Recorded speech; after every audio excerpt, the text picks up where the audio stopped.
Selamat sore Bapak Ibu, teman-teman. Sorry, tadi Suara saya terdengar. terdengar Pak. Yang belum masuk siapa ya?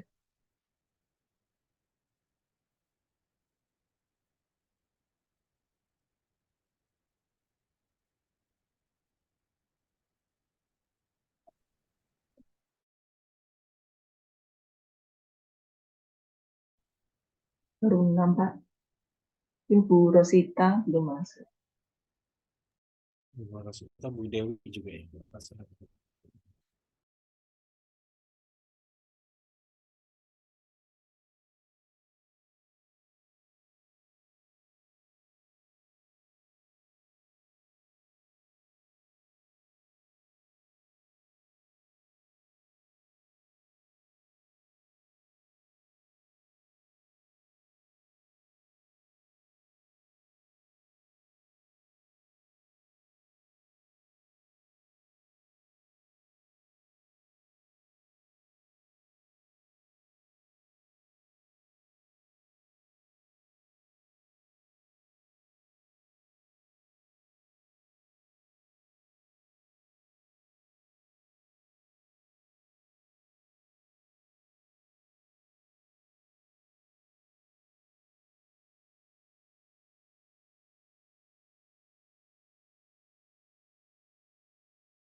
Apa mau dimulai dulu, teman-teman? Nah, izin dulu Pak Diki, di sini lagi azan ya. Oh Saya ya,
baik, Pak Diki sudah bisa kayaknya Pak Diki. oh ya. Mau dimulai sekarang? Boleh. Oke, Soalnya kan monggo. dari Bu Kris tadi Gimana? nggak pas apa? Dari Bu Kris kan dimulai aja katanya ya. Mm-mm. Nah, iya. Oke, sudah saya rekam, silakan dimulai, mohon Pak. Baik, rekan-rekan sekalian. Bismillahirrahmanirrahim. Assalamualaikum warahmatullahi wabarakatuh. Waalaikumsalam. Selamat sore, salam sejahtera untuk kita semuanya. Baik rekan-rekan, pada kesempatan ini kami, saya dengan Bu Nur Aini kebetulan mendapatkan apa ya pokok bahasan terkait tentang teknologi kinerja dan peran teknologi pembelajaran dalam organisasi belajar. Baik, izinkan saya untuk share screen. Mungkin nanti kami juga akan presentasi berbagi ya dengan Bu Nur Aini.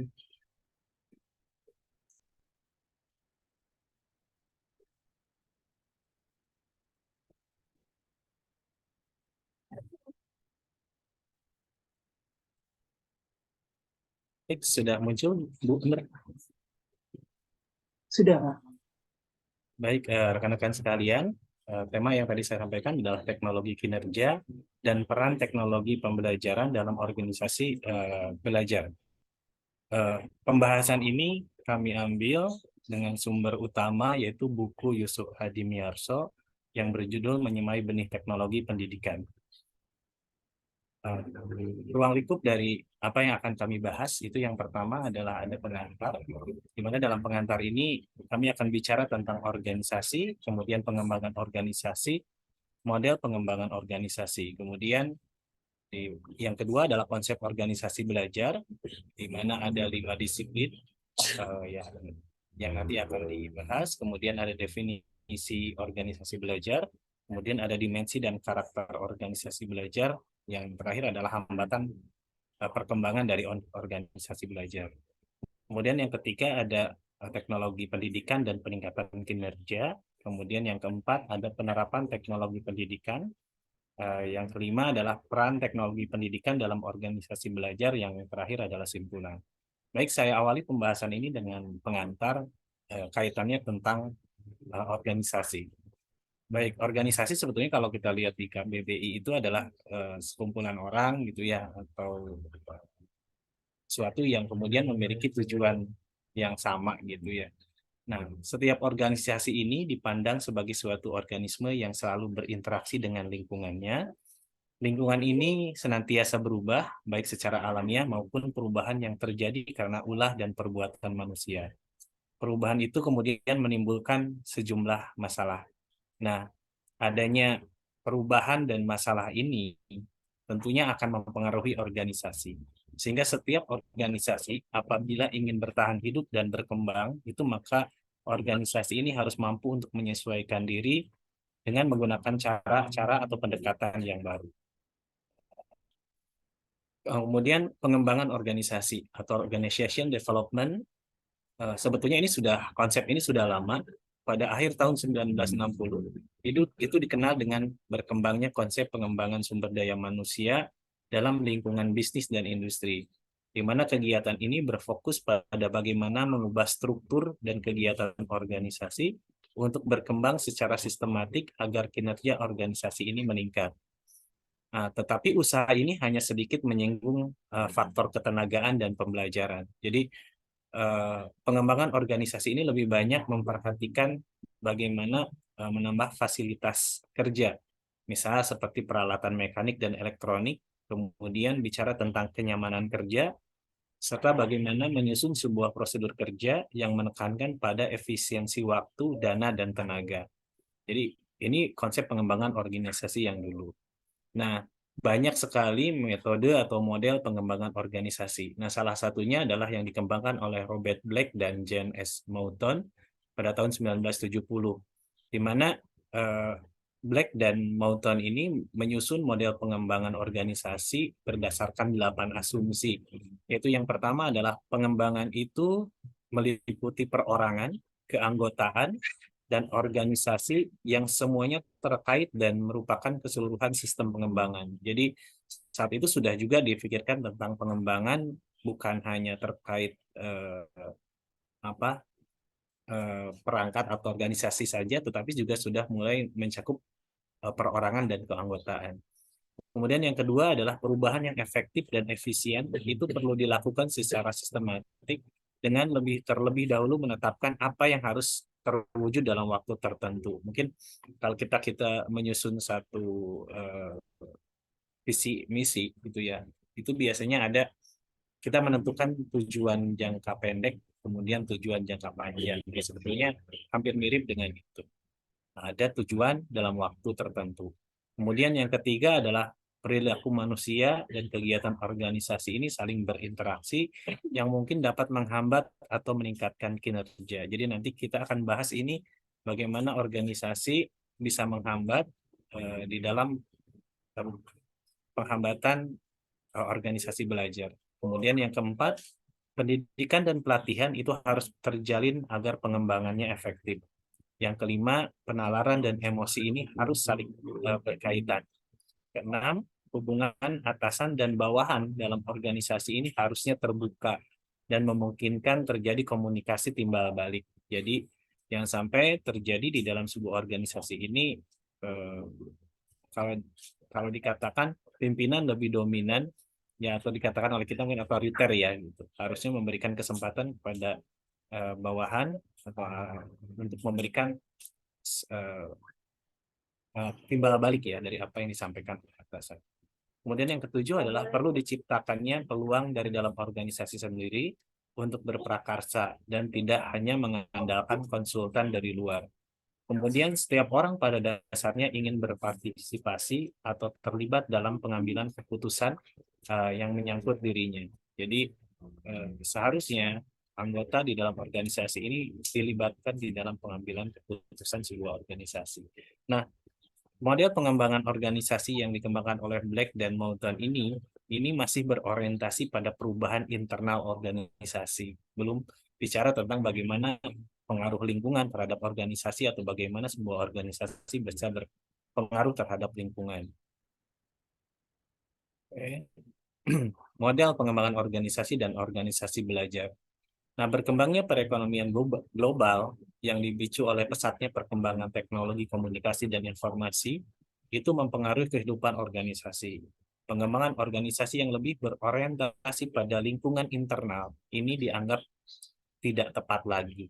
Nah, sejalan dengan gerakan masyarakat informasi atau information society dan masyarakat berpengetahuan atau knowledge society, maka organisasi pun perlu menguasai informasi mengenai lingkungannya secara komprehensif dan menguasai pengetahuan untuk menyesuaikan diri dengan perubahan. Jadi sebuah organisasi itu kalau ingin maju, maka dia harus menguasai informasi tentang lingkungan sekitar, kemudian harus mampu menyesuaikan diri dengan perubahan.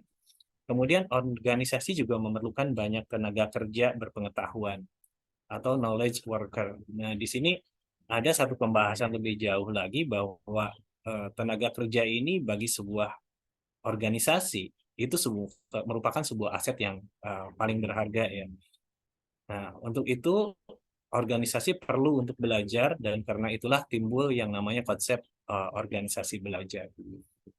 Nah, tentang konsep organisasi belajar ini sebetulnya mulai tersebar luas ketika tulisan Peter Senge yang berjudul The Five Discipline pada tahun 1990 ini mulai tersebar. Senge tidak secara eksplisit mendefinisikan apa itu organisasi belajar, namun menekankan adanya 5 komponen yang menyatu dan membentuk organisasi belajar. Masing-masing komponen berkembang secara terpisah, tetapi masing-masing akan mendukung keberhasilan komponen yang lain. Jadi antar komponen ini terpisah, tetapi dia saling mendukung. Masing-masing komponen merupakan unsur viral untuk membangun organisasi yang betul-betul belajar. Kelima komponen itu disebut Senge sebagai disiplin, yaitu perangkat teori dan teknik yang perlu dipelajari dan dikuasai untuk dapat diterapkan.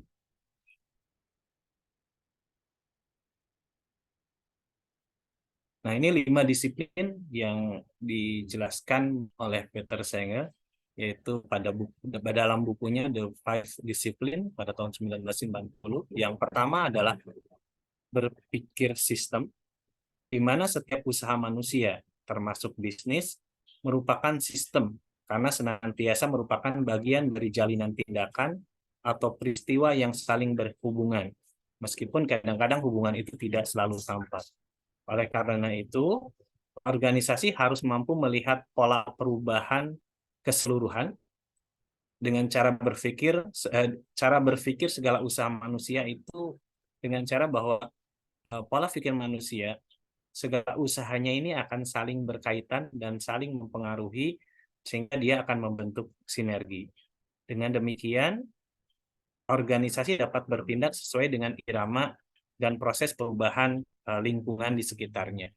Kemudian yang kedua adalah penguasaan pribadi, di mana setiap orang harus mempunyai komitmen untuk belajar sepanjang hayat dengan tujuan adalah pengembangan potensi secara optimal.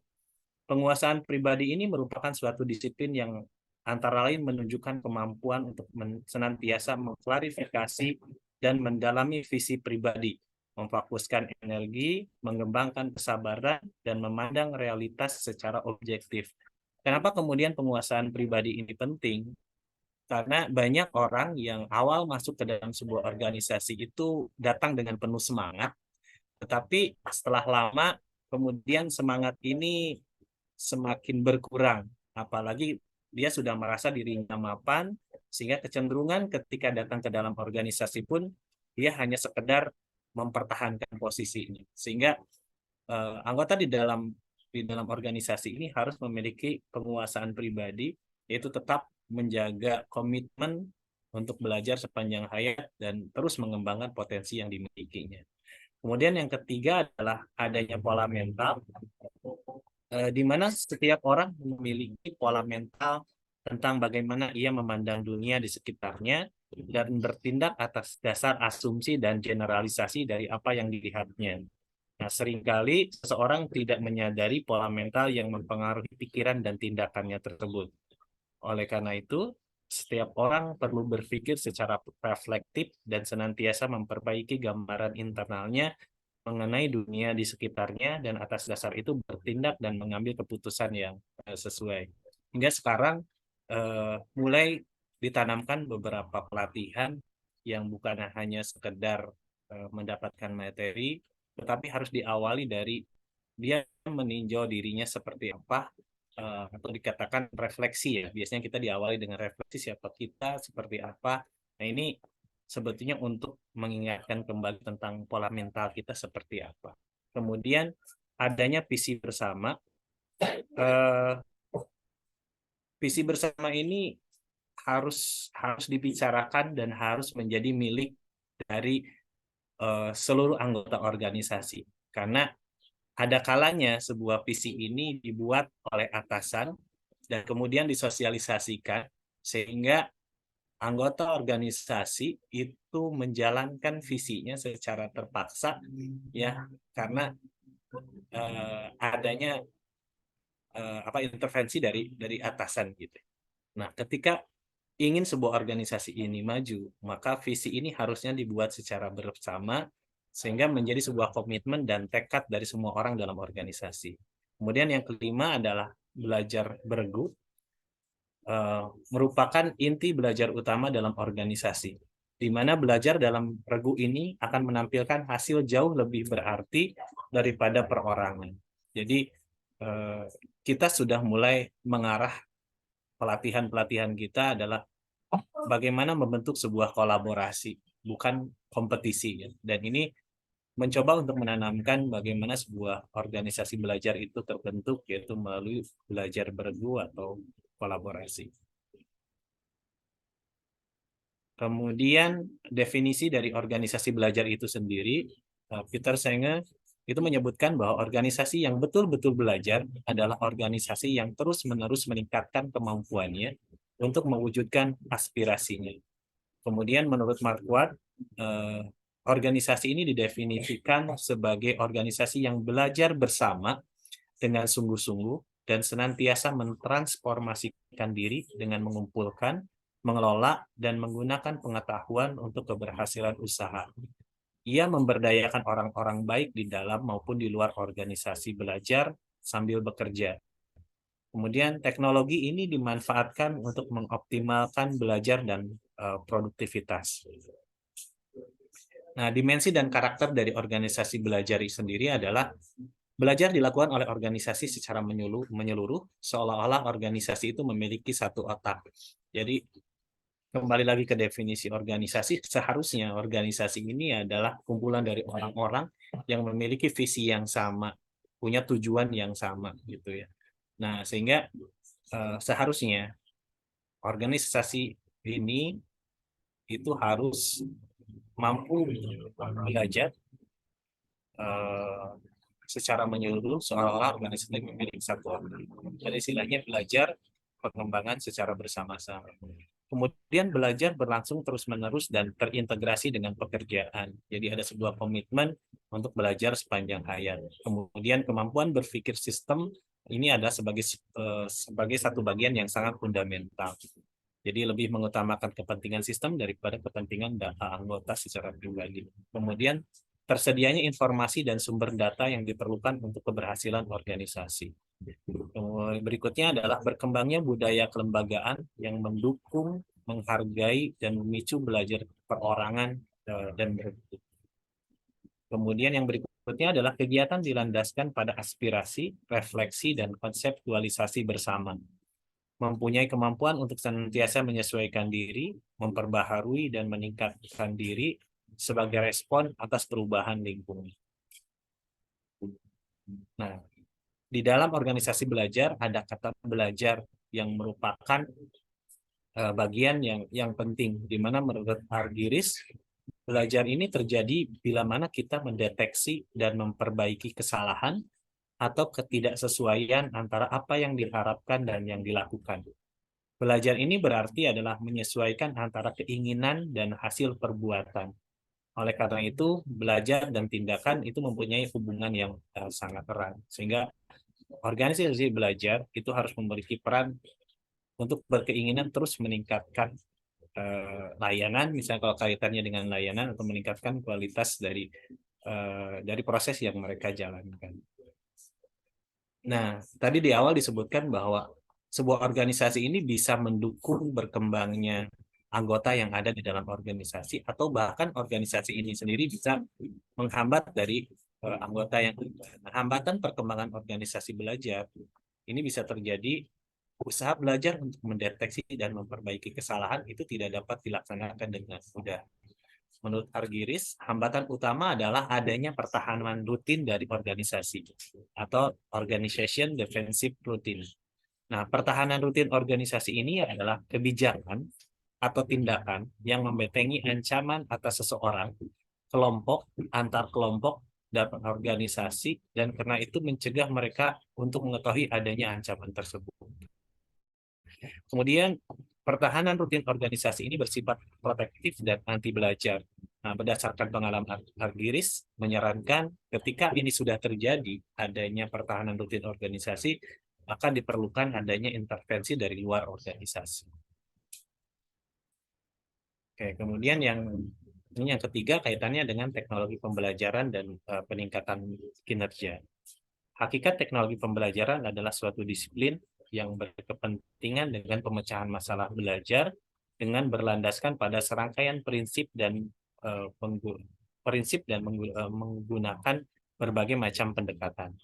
Masalah belajar terdapat di mana saja, pada siapa saja, bisa orang, bisa organisasi, kapan saja, dan mengenai apa saja. Nah, prinsip yang melandasi teknologi pembelajaran itu yang pertama adalah lingkungan senantiasa berubah. Perubahan itu ada yang direkayasa, diperkirakan, namun sebagian besar tidak dapat diketahui sebelumnya. Kemudian yang kedua, jumlah penduduk semakin bertambah. Semua perlu belajar, dan belajar berlangsung seumur hidup dan di mana saja dan dari mana saja. Kemudian sumber-sumber sedekala atau tradisional itu semakin terbatas. Karena itu harus dimanfaatkan sebaik dan seoptimal mungkin, kecuali diciptakan sumber baru dan didaya gunakan sumber yang masih belum terpakai. Nah, adalah hak setiap pribadi untuk dapat berkembang semaksimal mungkin, selaras dengan perkembangan masyarakat dan lingkungannya. Kemudian masyarakat berbudaya teknologi, yaitu teknologi merupakan bagian yang tertanam dan tumbuh dalam setiap masyarakat dengan kadar yang berbeda-beda. Kemudian pendekatan yang digunakan pada teknologi pembelajaran, itu yang pertama adalah pendekatan isometrik. Di sini menggabungkan berbagai kajian bidang keilmuan, misalnya psikologi, komunikasi, ekonomi, manajemen, rekayasa, teknik, itu ke dalam suatu kebulatan tersendiri. Jadi di sini mulai terjadi penggabungan beberapa bidang ilmu, itu isometrik. Kemudian ada pendekatan sistemik, yaitu dengan cara yang berurutan dan terarah dalam usaha memecahkan persoalan. Kemudian yang ketiga adalah pendekatan sinergistik, yaitu yang menjamin adanya nilai tambah dari keseluruhan kegiatan dibandingkan dengan bila kegiatan itu dijalankan sendiri-sendiri. Yang keempat ada sistemik, yaitu pengkajian secara menyeluruh.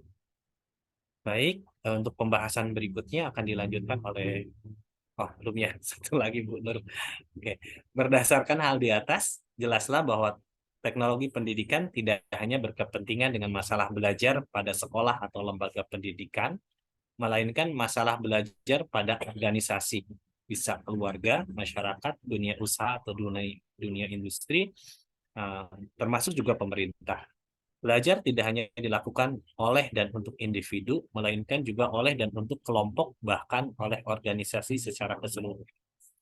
Oleh karena itu, para teknolog pembelajaran harus mulai berpikir dan bertindak dalam mengembangkan organisasi belajar. Baik, untuk pembahasan kaitannya tentang definisi teknologi pembelajaran, kemudian bagaimana perannya di dalam organisasi belajar, ini akan dilanjutkan oleh Bu Aini. Kami persilakan, Bu. Baik, terima kasih Pak Teddy.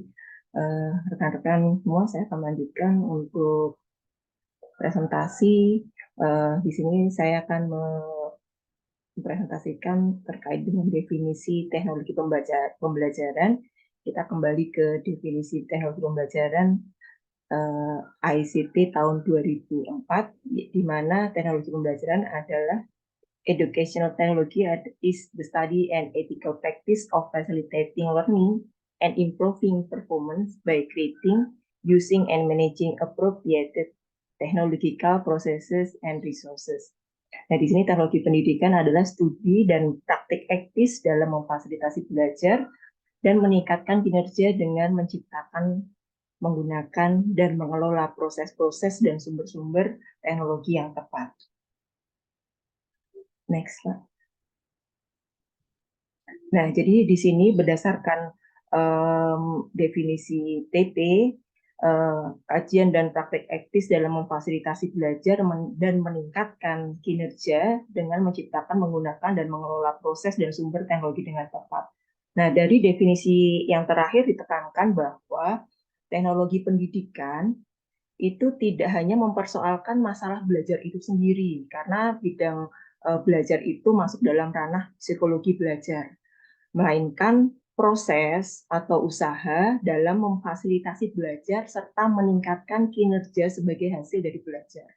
Nah, di sini istilah studi atau kajian juga mempunyai cakupan yang lebih luas, tidak hanya sekedar teori atau mengingatkan bahwa teknologi pendidikan sebagai suatu bidang atau pengetahuan terapan, tidak semata-mata hanya menggantungkan pada pengertian teori klasik saja, karena kegunaan dari kajian itu lebih diutamakan. Kemudian kajian dan praktik harus didasarkan pada nilai-nilai etik. Nah, di sini istilah mencipta atau creating itu mengandung makna bahwa merancang, mengembangkan, dan membuat. Adapun istilah mengelola itu termasuk dalam pengertian menilai. Demikian itu untuk definisi teknologi pembelajaran atau pendidikan tahun 2004. Nah, berikutnya kita akan menjabarkan di mana definisi tersebut terkandung pengertian ada 4 komponen yang tadi sudah disampaikan seperti pada bagian di atas, bahwa yang pertama adalah studi dan praktik etis, menciptakan, menggunakan, dan mengelola. Yang kedua, berikutnya yang ketiga adalah proses dan sumber teknologi tepat guna, serta yang keempat adalah memfasilitasi belajar dan meningkatkan kinerja. Dan di sini perkembangan teknologi pendidikan selain ditentukan oleh meningkatnya kebutuhan, juga dipengaruhi oleh perkembangan teknologi sebagai suatu produk rekayasa manusia. Dan teknologi yang kini sangat mempengaruhi perkembangan itu adalah teknologi informasi dan komunikasi atau TIK. Nah, di sini komponen peningkatan kinerja berdasarkan definisi TP, di sini peningkatan berkenaan dengan perbaikan produk yang menyebabkan belajar itu menjadi lebih efektif, perubahan dalam kapabilitas yang membawa dampak pada aplikasinya di dunia nyata. Jadi bisa dikembalikan pada definisi organisasi belajar, di mana ketika sebuah organisasi itu ingin maju, tentu saja harus mengikuti perubahan. Nah, perubahan itu ketika dikaitkan dengan 5 prinsip yang dinyatakan oleh Senge, ada berpikir sistem, penguasaan pribadi, pola mental, visi bersama, sama belajar bergu. Di sini peningkatan kinerja itu lebih dikaitkan dengan tujuan dari organisasi belajar. Dikaitkan dengan tujuan organisasi, di mana ketika organisasi ini ingin berubah, ingin maju, tentunya ada perubahan-perubahan dalam yang berkenaan dengan perbaikan produk yang menyebabkan organisasi di dalam karyawan atau organisasi di dalam anggota dari organisasi itu harus mau tidak mau mengikuti perubahan, dan untuk mengikuti perubahan itu tentunya ada sistem yang dirancang dan di mana anggota dari organisasi tersebut harus bisa meningkatkan kinerjanya untuk lebih efektif untuk menuju tujuan yang diinginkan dari organisasi. Berikutnya, kinerja berkenaan dengan kesanggupan pembelajar untuk menggunakan dan mengaplikasikan kemampuan yang baru didapatnya ke dalam kehidupan nyata. Jadi karena tadi harus membutuhkan adanya perubahan di mana karyawan atau anggota organisasi harus memiliki kesanggupan untuk belajar dan menggunakan atau mengaplikasikan kemampuan yang baru yang didapat dari proses belajar itu diaplikasikan dalam kehidupan nyata atau dalam kegiatan kerja. Berikutnya, meningkatkan kinerja mengandung makna bukan sekedar meningkatkan pengetahuan saja atau inner knowledge, tetapi juga meningkatkan kemampuan untuk dapat diterapkan dalam pekerjaan sehari-hari. Next.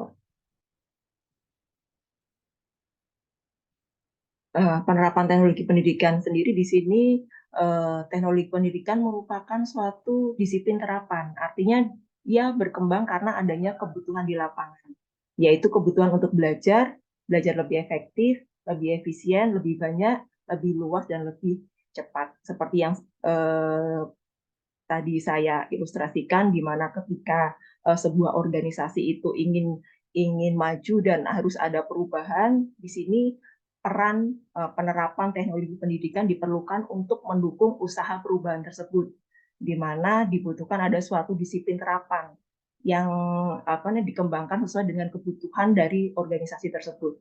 Nah, untuk itu ada produk yang sengaja dibuat, ada yang ditemukan dan dimanfaatkan. Jadi ada produk atau sistem yang memang sengaja dibuat untuk mensupport tujuan dari sebuah organisasi tersebut. Kemudian produk itu bisa dibuat, ditemukan, ataupun dimanfaatkan untuk visi dari organisasi tersebut.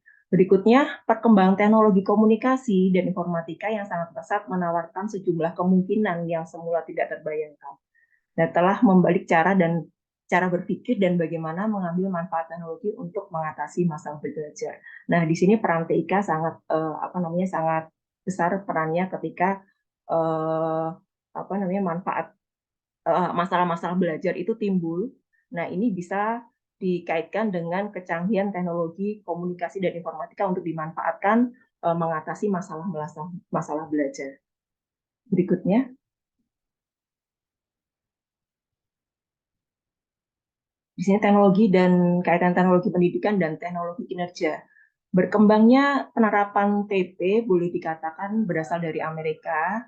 Saat itu teknologi dikenal sebagai cara mengajar dengan menggunakan alat peraga hasil buatan guru. Jadi pada saat zaman dahulu ini teknologi pendidikan itu berasal dari Amerika. Jadi teknologi pendidikan itu diasumsikan berupa alat peraga hasil buatan guru di sekolah untuk membantu guru mengajar atau melaksanakan kegiatan belajar mengajar.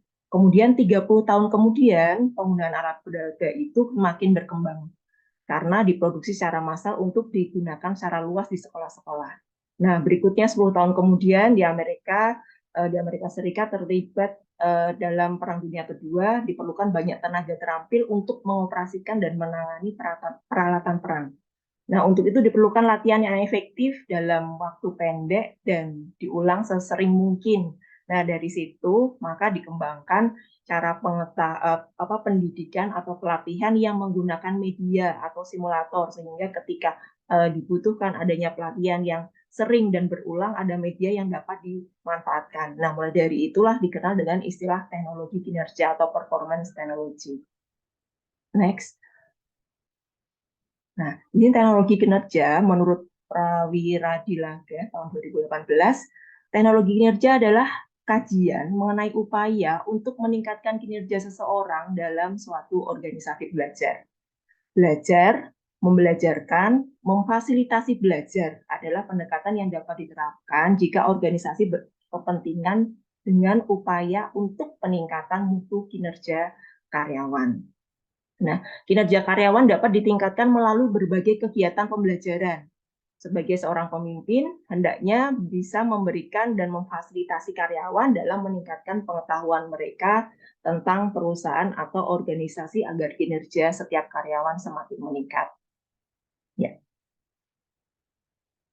Nah, di sini ada gambar perkembangan penerapan teknologi pembelajaran yang kami ambil dari bukunya Muyarso.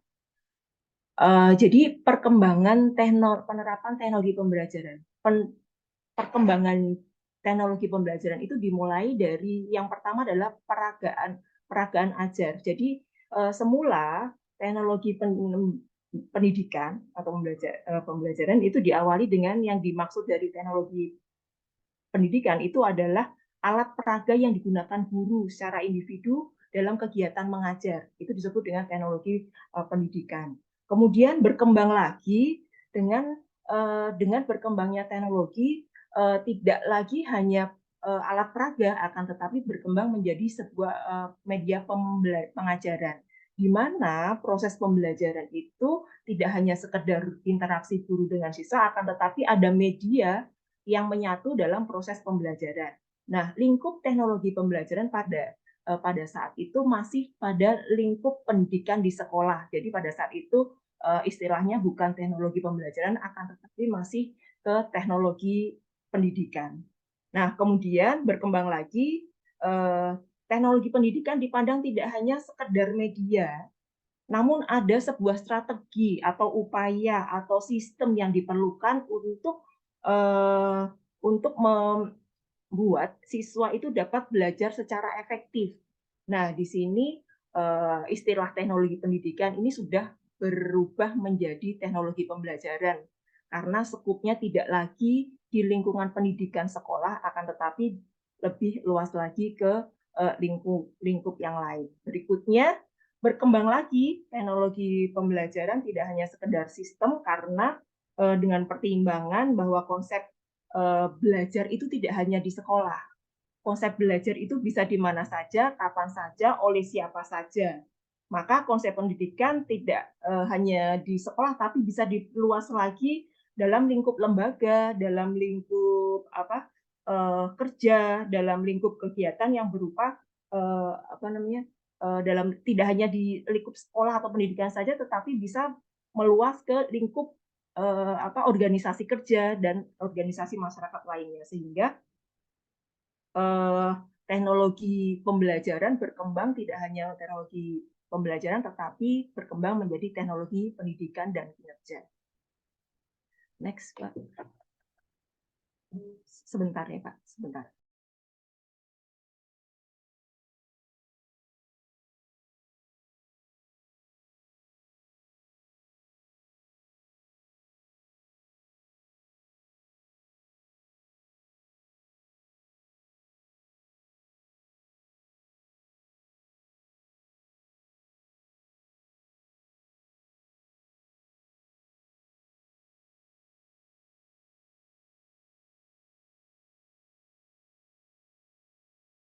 Mohon maaf terputus, ada tamu. Ya, saya lanjutkan untuk peran teknologi pendidikan dalam organisasi belajar. Di sini peran teknologi pendidikan adalah suatu disiplin di mana teknologi pendidikan berperan pada falsafah berkembangnya potensi optimal pembelajar atau learners secara efektif dan efisien, serta selaras dengan perkembangan dan kondisi masyarakat dan lingkungan. Jadi di sini peran teknologi pembelajaran atau pendidikan lebih menekankan atau mengembangkan potensi pembelajar ini dalam lingkupnya adalah sebuah organisasi, baik dalam masyarakat ataupun lingkungan kerja. Nah, di sini TP berperan untuk bagaimana mengembangkan potensi optimal pembelajar. Nah, pembelajar ini tidak hanya sekedar murid, tetapi bisa jadi karyawan yang ingin ditingkatkan kinerjanya.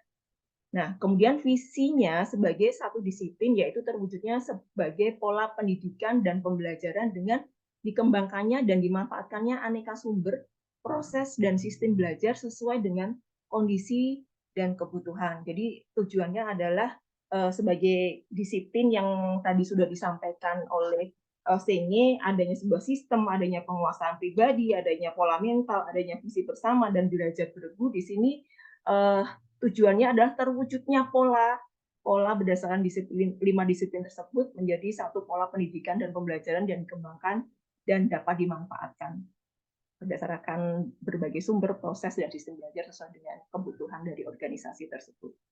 Next.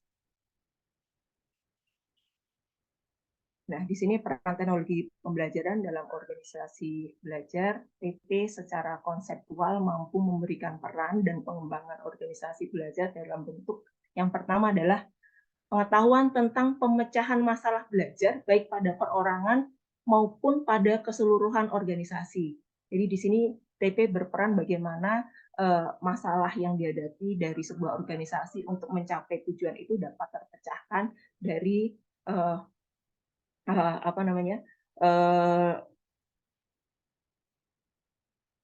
dari sistem yang dikembangkan. Kemudian penyediaan tenaga profesi atau praktisi maupun akademisi yang mampu mengintervensi organisasi agar dapat dan mau belajar. Nah, ini berkaitan dengan masalah belajar tadi, bagaimana TP itu bisa menjadi tenaga profesi, baik praktisi maupun akademisi yang dapat mengintervensi organisasi-organisasi yang memiliki masalah berkaitan dengan pola mental sehingga dapat mengajak dari anggota organisasi untuk dan dapat dan mau untuk belajar. Berikutnya aneka sumber belajar yang sengaja dikembangkan sesuai dengan kebutuhan organisasi. Di sini TP bisa menyediakan sumber-sumber belajar yang dikembangkan dan disesuaikan dengan kebutuhan organisasi. Kemudian yang keempat adalah sistem informasi yang diperlukan agar organisasi dapat memperoleh akses atas informasi yang terbaru dan secara cepat. Berikutnya, Pak. Ya, baik teman-teman, ini untuk simpulan. Jadi organisasi belajar adalah organisasi yang belajar bersama dengan sungguh-sungguh dan senantiasa mentransformasikan diri dengan mengumpulkan, mengelola, dan menggunakan pengetahuan untuk keberhasilan sebuah usaha. Dia memberdayakan orang-orang baik di dalam maupun luar organisasi belajar sambil bekerja. Teknologi dimanfaatkan untuk mengoptimalkan belajar dan produktivitas.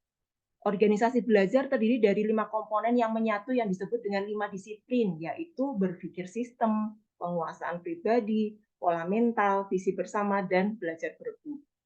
Teknologi pendidikan memiliki peranan penting dalam memfasilitasi pembelajaran dan meningkatkan kinerja. Peran itu akan sangat besar jika dilakukan dalam organisasi belajar.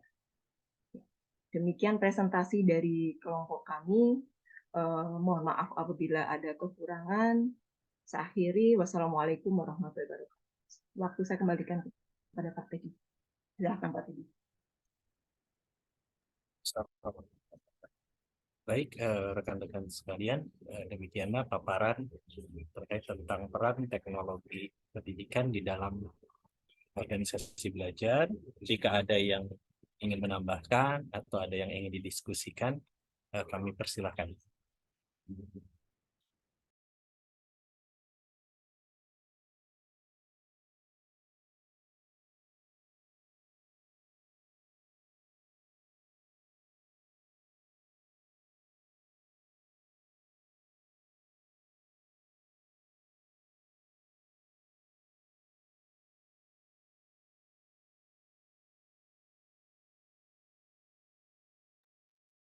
Baik, dari Pak Diki mungkin, dan Mbak Melita, Bu Romauli, atau Bu Dewi, silahkan. Pak Kris itu sepertinya itu. Oh, Pak Kris. Silakan Pak Kris.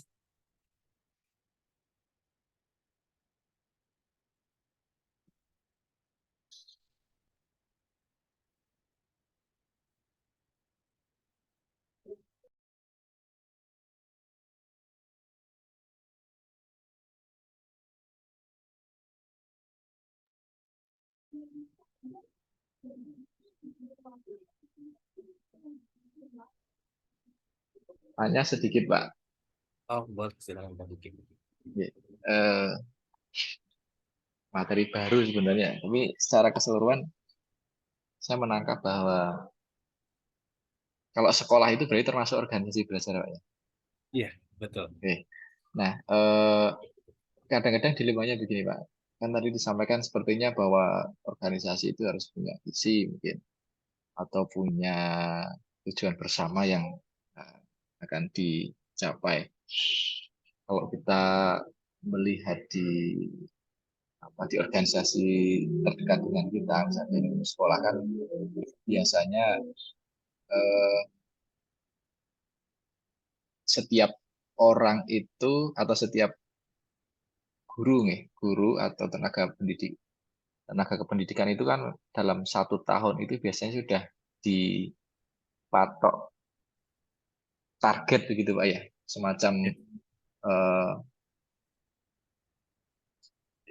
kinerja apa saja yang mau ditingkatkan, entah itu dalam pengembangan dirinya atau mungkin eh, dalam apa namanya studinya misalkan mau ditingkatkan. Tetapi kadang-kadang ketika tujuan itu kemudian sudah direncanakan misalkan dalam bentuk SKP, kan kadang-kadang ada yang sebenarnya kita bisa melampaui target yang kita tetapkan di awal, tetapi karena tidak dituliskan, cenderungnya kan kita menjadi nggak jadi gitu loh, karena memang apa gunanya kalau memang orientasinya kita kan kepada tadi materi dalam bentuk misalkan angka kredit misalkan kalau di sekolah. Nah, berarti kan kadang-kadang mestinya tujuan itu tidak selalu kaku harus ditetapkan di awal, Pak. Kalau misalkan melihat apa namanya Halo, per- Ano, si ganteng. kalau Ya, terlihat ya, ya, ya. ternyata dalam perkembangannya Ya, halo per- teman-teman. Ah, iya, Bu. Halo iya, Bu, Pak selamat sore. Diki. Ya, ya, Iya, ya. Bu. Selamat sore, Ibu. Ye, waduh, saya telat ya, minta maaf ya. Tadi ada undangan dari jurusan, jadi saya harus uh, berpartisipasi, berkontribusi pada jurusan kita ya. Nah, ya, oke. Kayaknya ada orang PBB-nya datang. Oke, baiklah. Sekarang yang pentas siapa? Saya dengan Bu Nur Aini, Bu. Oh, Pak Teddy sama Bu Nur. Bu Nur Iya. lagi ya? Oh, Bu Nur yang kemarin kan Tegin ya, yang sekarang Iya. kan ya boleh sekarang. Ya, silahkan dilanjutkan kalau begitu. Oh, Saya cek materinya dari Pak Teddy ya. oh, iya. Ye. Ibu, ini sudah selesai dipaparkan, Bu, materinya. Jadi sekarang Oh sudah iya. masuk ke tanya jawab, Bu. Ibu. Oh, berarti Pak Diki, Mas Diki tadi tanya jawab ya. Ya, Iya, mohon sedang Oke. bertanya. saya Iya. selani ya. Soalnya saya tidak. Tidak apa-apa, Bu. Perannya Bu Asri, anaknya kan lucu ya jadinya. Nah, jadi saya halo tante gitu. Ya, ya, ya, halo gitu ya. Baik, monggo silahkan. Tadi pertanyaan Mas Diki gimana? Oke. Saya Boleh lanjut. ulang lagi biar saya tahu Diulang. jalan pikiran Anda. Oh, oke. Baik, saya ulang lagi nih, Bu. Tadi kan menyinggung tentang organisasi belajar di Ya, mana ya, ya. sekolah itu menjadi bagian salah satu contoh organisasi belajar yang sangat dekat dengan kita. Ya, ya. Nah, dalam organisasi belajar itu kan tadi disampaikan harus punya visi, kemudian mungkin punya tujuan atau target yang itu disepakati bersama. Bahkan selain tujuan organisasi, mestinya juga ada tujuan individu juga untuk peningkatan kinerja sebagaimana syarat terjadinya proses belajar ya harus ada peningkatan. Nah, kalau dalam konteks sekolah itu kan ada target kinerja yang harus dipenuhi dalam 1 tahun atau mungkin bisa dikatakan sebagai SKP.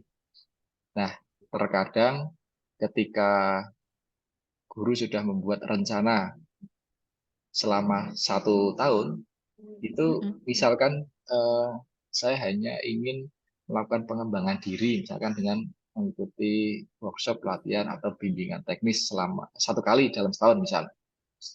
Tetapi dalam berjalannya waktu sebenarnya saya bisa mengikuti itu 3 atau 4 kali. Tapi karena saya hanya merencanakan 1 kali dan kemudian yang 3 kali itu tidak direken atau tidak dihitung, tidak dianggap angka kredit. Kalau misalkan kita masih berpatokan pada itu, artinya kan seakan-akan, nah ngapain Iya. sih Ada, Bu.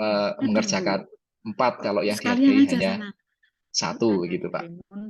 Nah, dalam konteks ini,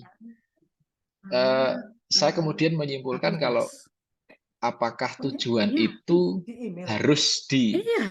Nggak diletakkan di diingat awal, sana aja ngendi ke sana udah bisa. apapun Dari yang fakultas terjadi ya 300, harus melihat tujuan dari yang pernah KPN 150, dicanangkan itu, dari Remon. Kalau saya 100, kalau itu pasti banyak.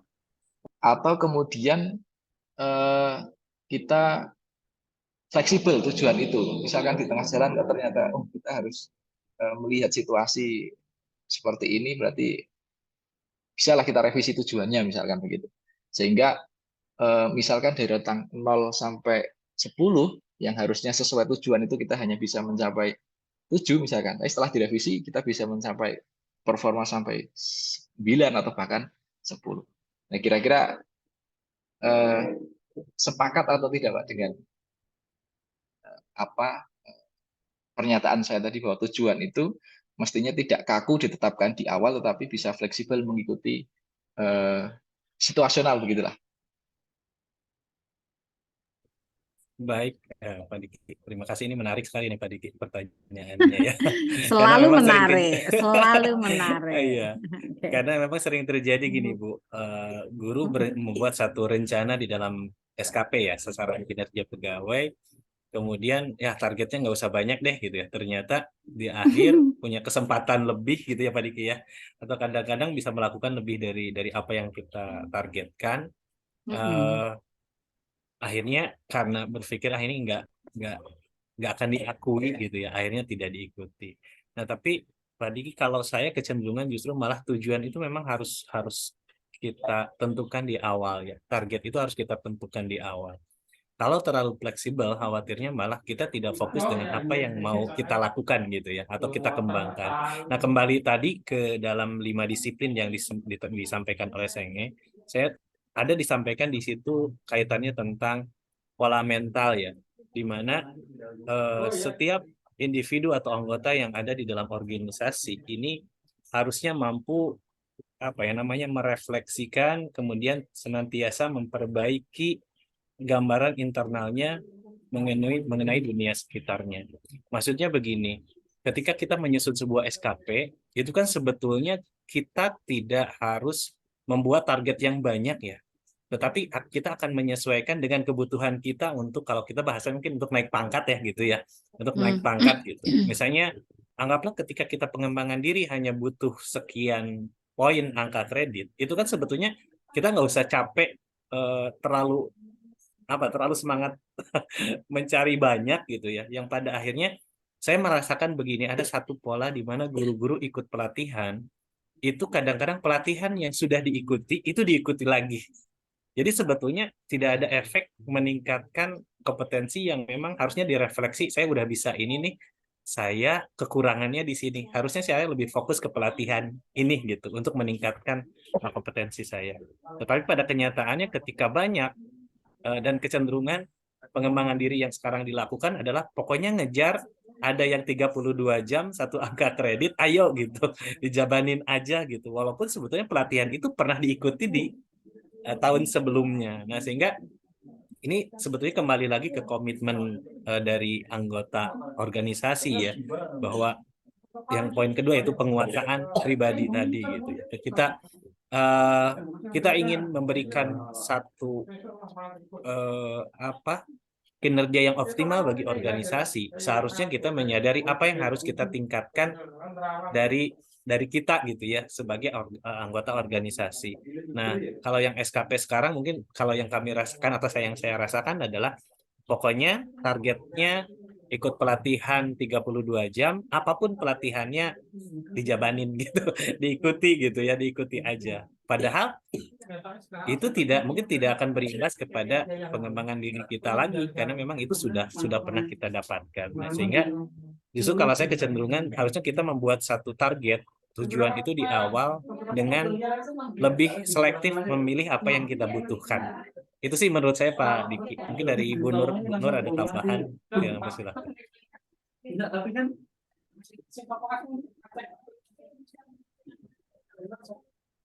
Silakan, Nur.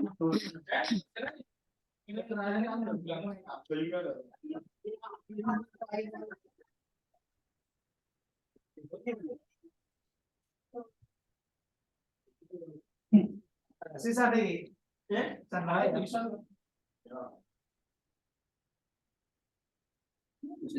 Bu Nur mungkin ada tambahan, silakan Bu Nur.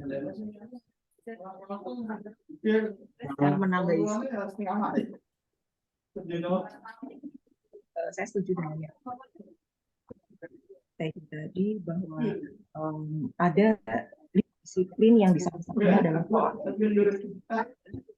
karena peran TP itu tidak hanya menguatkan pola mentalnya saja atau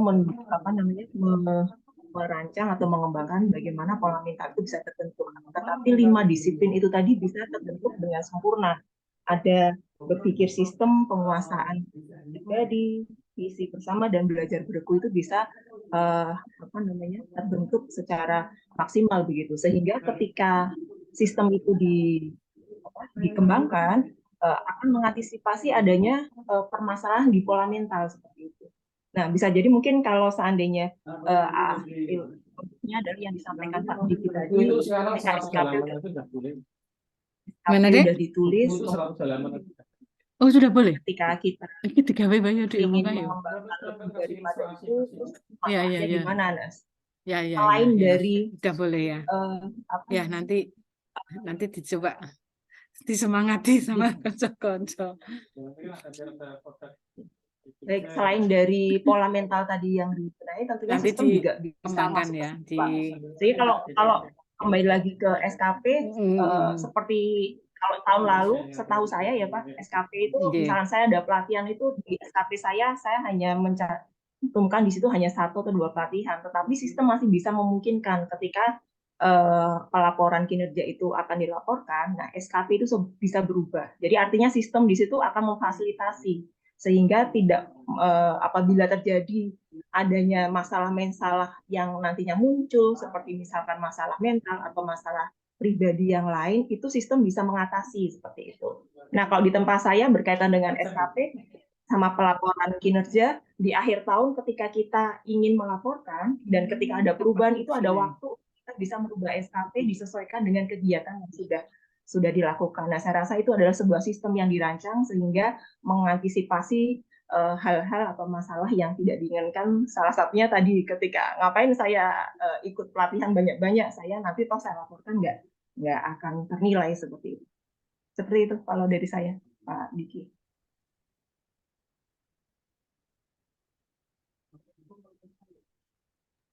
Sudah, Bu Grace. Ya. Terima kasih banyak. Ini dari rekan-rekan yang lain, silakan. Ibu Dewi, Umi Hani, Pak Mas Pram. Maaf, tadi lupa unmute jadinya. Ada rahasiaku terbongkar ini. Wah, semuanya tahu rahasia saya ini. Wah, bahaya nih. Oke, baiklah. Masih ada yang ingin bertanya?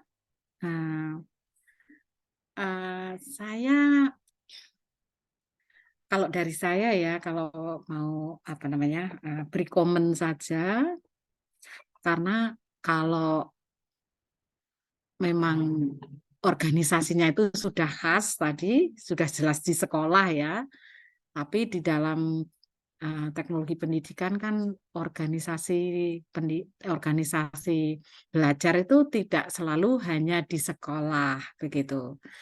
Nah, tapi bagus tadi untuk di sekolah. Saya kira itu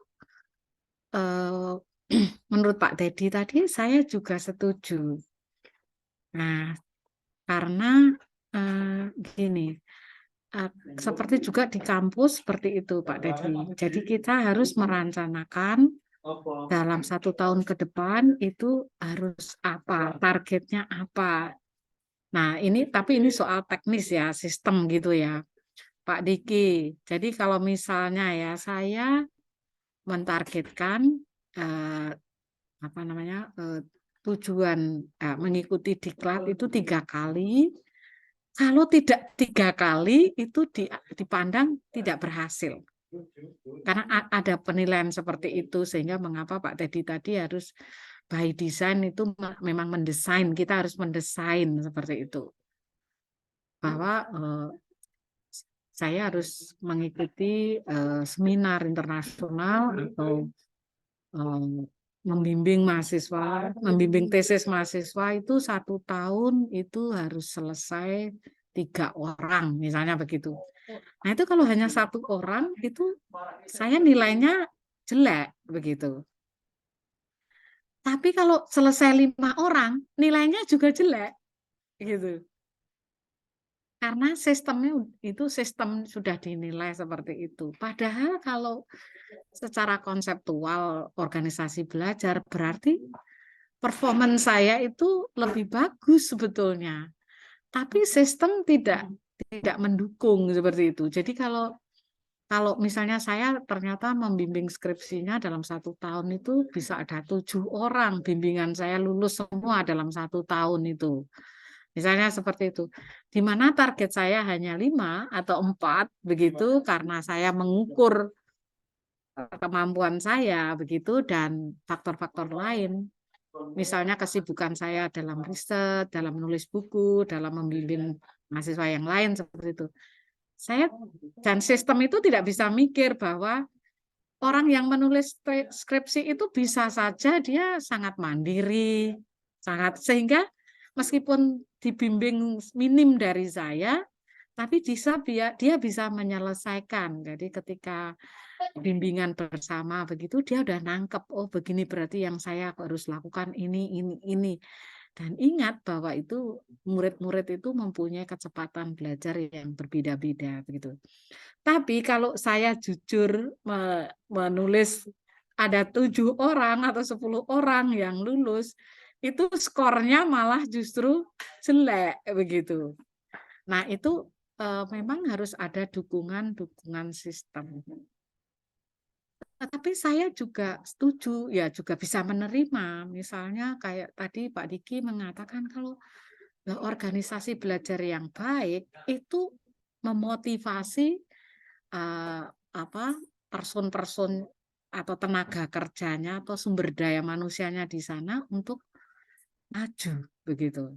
Dan itu bahkan hendaknya itu dihargai sehingga sekolah yang baik itu mestinya juga begitu ya. Baru saja tadi kami juga bersama teman-teman di jurusan itu juga Prof. Asri tadi itu bagaimana ya agar organisasi jurusan kita itu bisa berkembang, apalagi karena kita sudah PTNBH. Jadi kita harus menciptakan lembaga tawaran-tawaran diklat yang perlu kita lakukan.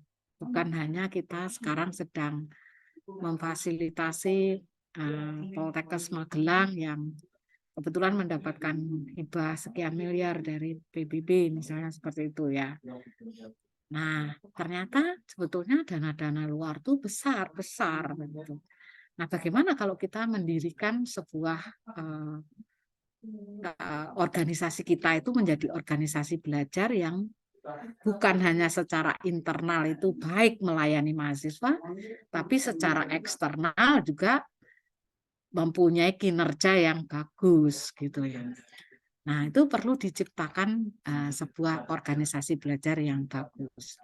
Nah, komponen-komponen sebagai organisasi belajar itu juga harus dipenuhi. Orang-orang yang karena organisasi kita bagus, mereka termotivasi untuk maju, ini juga bagus. Oleh karena itu, mungkin sistemnya harusnya lebih open gitu ya, lebih open gitu. Sehingga para karyawan yang memang berprestasi, yang mempunyai yang tinggi, mempunyai kemampuan yang tinggi, itu bisa dioptimalkan. Tapi juga bagaimana dengan kemampuan dari karyawan atau dalam hal ini guru-guru ya, atau SDM yang mempunyai kesibukan yang banyak ya, mempunyai tanggung jawab yang banyak.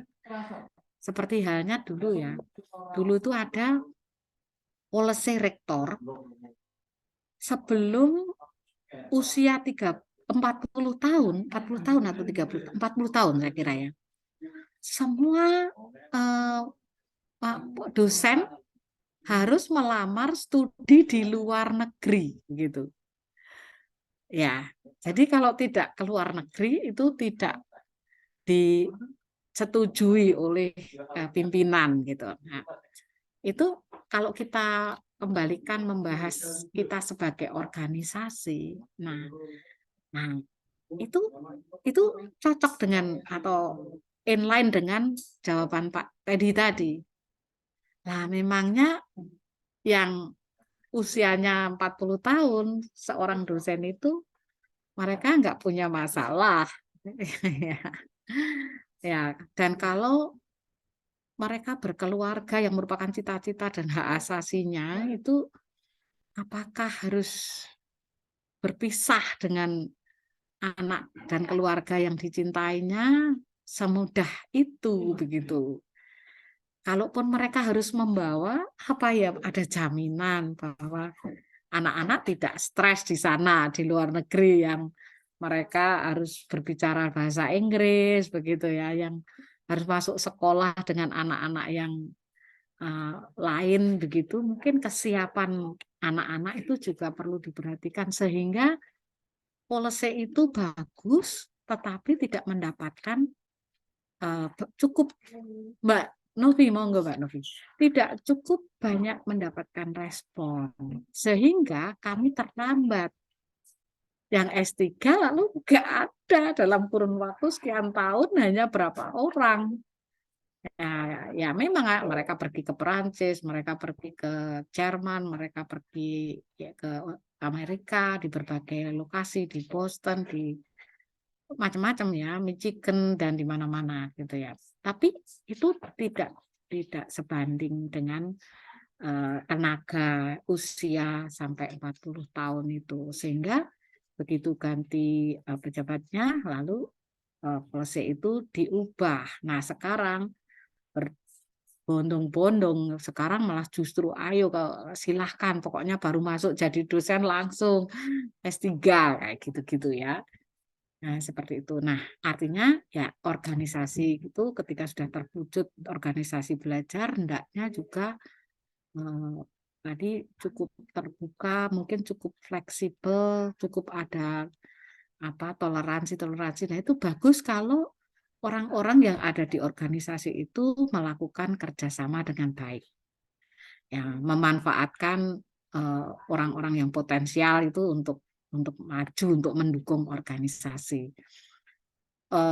Prinsip the right man in the right place itu juga perlu diterapkan. Nah, saya kira organisasi belajar akan terwujud. Tetapi dalam teknologi pendidikan, sekali lagi, banyak tugas-tugas yang perlu kita lakukan untuk menciptakan dan menumbuhkan organisasi belajar supaya bukan hanya muncul dan tumbuh, tetapi juga berkembang dan berkontribusi terhadap produktivitas organisasi. Itu yang menjadi konsentrasi dari teknologi pendidikan. Sehingga misalnya Bapak Ibu melakukan kegiatan kecil, misalnya membuat banner-banner supaya semua guru, semua orang yang ada di organisasi itu rajin membaca, seperti itu. Pendekatan-pendekatannya juga lebih bagus, lebih humanis gitu, maksud saya ya, lebih menciptakan suasana yang dimana orang-orangnya itu merdeka begitu ya, sehingga mereka juga mengajukan usul-usul untuk terwujudnya organisasi belajar itu juga terakomodasi. Pojok-pojok belajar itu mungkin di sekolah juga perlu disiapkan, mungkin perlu penataan administrasi yang dimana itu mendukung organisasi belajar, misalnya guru-guru yang membuat modulnya bisa dikumpulkan, bisa membuat semacam showroom gitu juga bagus, sehingga orang-orang yang di sana itu bisa terus belajar dan saling membelajarkan satu sama lain. Selain yang minggu lalu sudah saya sampaikan pada Anda juga, yaitu Anda menjadi teladan, menjadi standar begitulah dalam menciptakan suasana belajar. Saya kira itu tambahan dari saya. Mungkin Pak Teddy, sampai jam berapa kita ya? Dan sudah cukup ya Pak Teddy ya? Kita tadi jam 3 ya mulainya ya? Ya tadi jam 3 Bu. Jam 3. Kalau sampai jam 4 itu sudah satu. Nah, harusnya hanya sampai jam 4:20 menit ya. Baik. Mas Diki, saya selalu oke dengan Anda ini, selalu punya pertanyaan-pertanyaan yang yang menggugah, memantik kita untuk berpikir realistik ya, situasional dan sangat kontekstual dengan tugas-tugas kita sebagai pendidik, dan I think it's good ya, dan itu saya bangga gitu. Sedikit Begitu juga teman-teman yang lain, silahkan, mari. Bu Grace, menurut saya Bu. Mm-mm. Menanggapi sedikit boleh Bu Grace? Boleh banget. Dari Teman-teman mengizinkan kan, walaupun waktunya tinggal sedikit, dikit. Oke. Silakan. Bagus. Tadi yang disampaikan Bu Grace kan contohnya di UND ya, pemimpin di UND. Artinya kalau lihat dari contoh yang disampaikan Bu Grace itu, organisasi belajar itu sangat bergantung kepada siapa orang pertamanya ya Bu. Artinya pemimpinnya itu siapa. Berarti kan kalau begitu bisa jadi organisasi itu dikatakan, oh dia mencapai keemasan pada masa kepemimpinan ini. Kemudian di periode kepemimpinan berikutnya kemudian menurun lagi. Padahal tadi disampaikan Bu Nur juga, organisasi yang baik mestinya didukung dengan sistem yang mapan. Artinya siapapun yang memimpin itu, ya organisasi berjalan sesuai dengan track-nya, kan begitu. Lalu pertanyaan apa? Diskusinya lalu apa? Pertanyaan atau komennya atau apanya?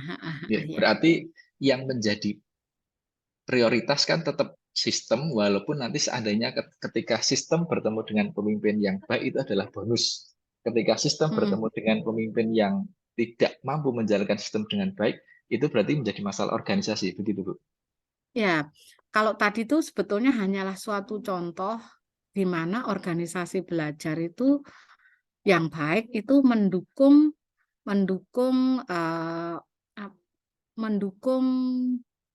aktivitas apa istilahnya, mendukung keinginan atau mendukung bertumbuhnya semua anggota organisasi itu untuk belajar. Itu esensinya. Nah, organisasi belajar yang baik itu mendukung, promote gitu ya. Mendorong, encourage SDM yang ada di situ untuk terus belajar. Nah, harapannya jangan sampai itu ada semacam aturan atau policy atau kebijakan yang tidak mendorong, begitu maksudnya, tidak mendukung, tidak mendorong belajar. Sebagai contoh itu tadi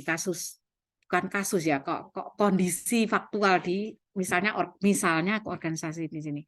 Nah, bisa jadi itu policy baik, tapi policy itu harus mempertimbangkan aspek-aspek, begitu. Aspek-aspek yang berhubungan dengan ketika policy itu dijalankan atau diterapkan begitu atau direspon. Memang tujuannya untuk mendorong SDM kan, ya.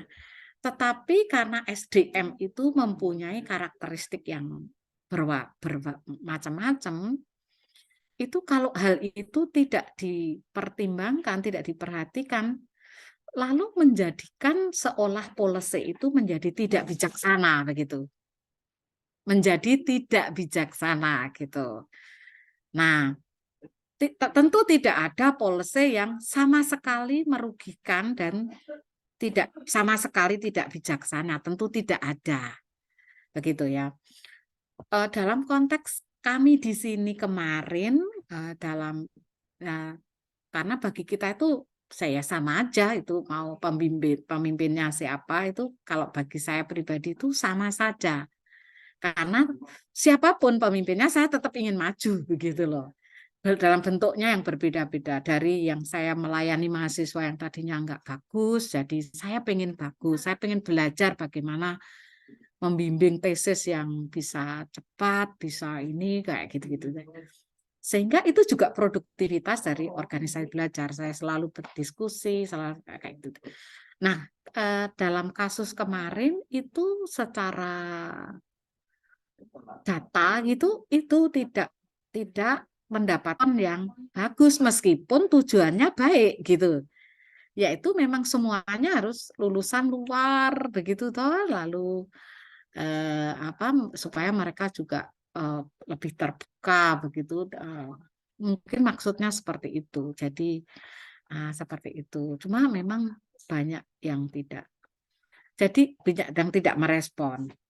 Jadi artinya Mas Diki itu bukan berarti bahwa itu tergantung dari pimpinan. Saya kira tidak. Bisa saja ya pimpinan itu juga manusia ya. Jadi kadang itu tadi lebih menekankan pada bagusnya. Kelihatannya anak-anak muda ini bisa belajar gitu loh ya. Karena memang universitas sendiri juga memberikan fasilitas untuk kursus bahasa Inggris, untuk seperti itu, semuanya itu difasilitasi. Sehingga punya harapan bahwa semuanya banyak yang keluar negeri dengan mungkin menurut pimpinan saat itu bahwa lulusan luar negeri mungkin loh ya itu paling tidak minimal ada bervariasi begitu loh. Ada yang lulusan luar, ada yang lulusan dalam. Kalau lulusan luar lebih baik itu menurut pendapat beliau saya kurang enggak berani untuk mengatakan seperti itu. Karena siapa tahu beliau tidak berpikir seperti itu, nantinya jadinya kan fitnah seudon gitu loh ya. Mungkin seperti itu, mungkin supaya ada PhD-nya tapi juga ada doktornya biasa seperti itu dari dalam negeri begitu. Nah, sehingga saya pikir semua pimpinan itu perlu ditumbuhkan untuk kalau untuk itu untuk memajukan organisasi. Nah, saya harap kalau memang ada prodi TP yang di sekolah itu dan sudah belajar mengenai TP dan TPkin begitu, lalu kualitasnya itu bertambah begitu loh ya. Anda punya tambahan pekerjaan lah begitu loh ya. Supaya tidak konotasinya berat ya. Anda bisa bertambah peran lah gitu ya. Anda berperan gitu loh ya. Atau Anda ya dipromosikan sebagai pengembang sekolah itu supaya menjadi organisasi belajar begitu. Menurut saya seperti itu. Gitu ya Mas Diki ya. Kita lebih halus lah gitu.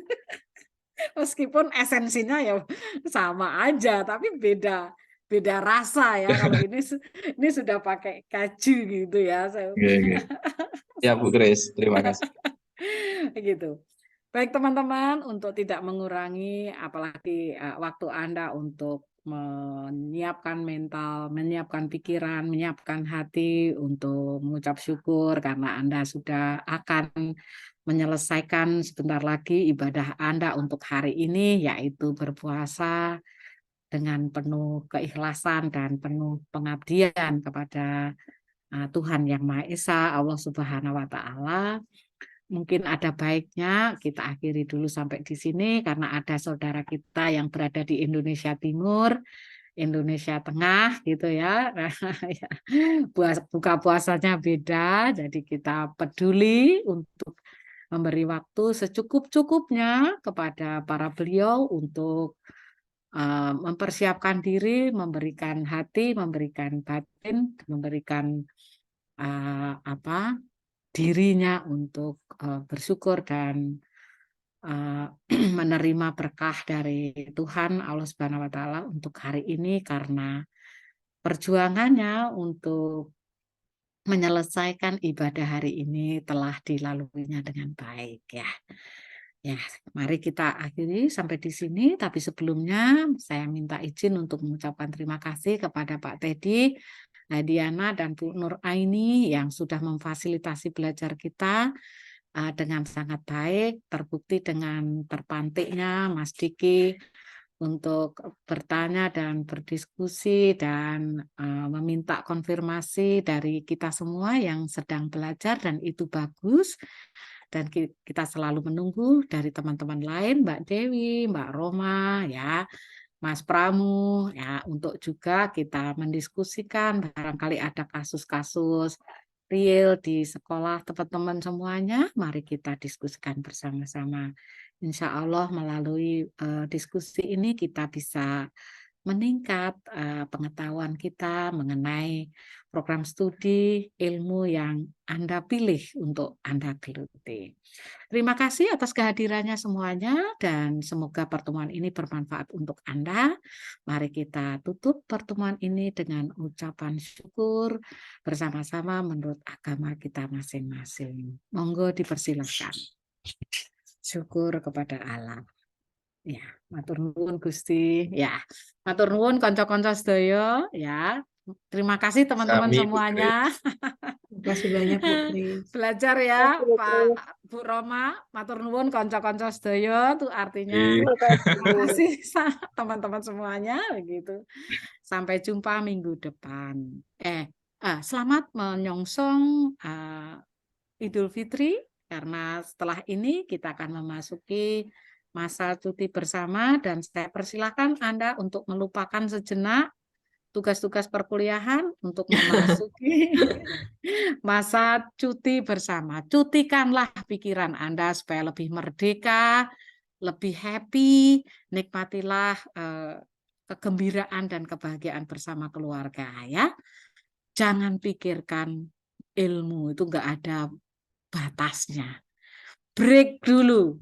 Jangan mikir makalah, jangan mikir tugas, jangan mikir apapun yang berhubungan dengan perkuliahan. Pray, sekarang ngomong anaknya, nyuapin, ngajak jalan-jalan, kayak gitu ya. Seperti itu, lupakan semuanya tugas-tugas kuliah. Seolah Anda sedang merdeka. Begitu ya. Ya, selamat sore, sampai jumpa. Wassalamualaikum warahmatullahi wabarakatuh. Selamat sore, terima kasih Bu Kris. Salam sejahtera, salam untuk Bapak Ibu semuanya. Salam Terima kasih, Bu sejahtera. Kris. Sama-sama. Izin untuk live dulu ya. Ya, Bu. Oke, sama-sama. Monggo.